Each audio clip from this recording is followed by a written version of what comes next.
పిల్లలు, ఈ రోజు ఒక మంచి కథ తెలుసుకుందామా? అది మా అమ్మమ్మ చెప్పిన కథల్లో ఒక నీతి కథ.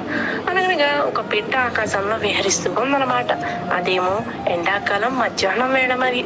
దానికి చాలా దాహం వేసింది. ఎంత వెతికినా దానికి ఎక్కడా నీరు కనిపించలేదట మరి. అది ఏం చేసిందంటే, దానికి అలసటగా ఉండి ఒక చెట్టు కింద కూర్చుంది. చాలా దూరంలో దానికి ఒక గాజు పాత్రలో నీరు కనిపించింది. చాలా ఆనందపడిందంట. కానీ ఆ పిట్ట మూతి చాలా చిన్నది కదా మరి, ఆ నీరేమో దానికి అందడం లేదు. దానికి సడన్ గా ఒక ఆలోచన తట్టింది. అదేంటంటే, దూరంగా పడి ఉన్న రాళ్ళగుట్టలోంచి ఒక్కొక్క రాయి తీసుకొచ్చి అందులో వేద్దామని అదే పని చేస్తూ ఉందన్నమాట. కొంత సమయానికి ఆ నీరు చూస్తుండగానే పైకి వచ్చింది.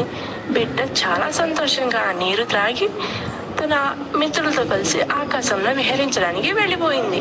చూసారా పిల్లలు, ఎంత చిన్న పిట్టయినా సరే తన బుద్ధి కుశలతతో చాలా మంచి పరిష్కారాన్ని ఆలోచించింది. ఆ విధంగానే మీరు కూడా ఎంత పెద్ద సమస్యకైనా మీ తెలివితో మంచి సమాధానాన్ని చెప్పచ్చు.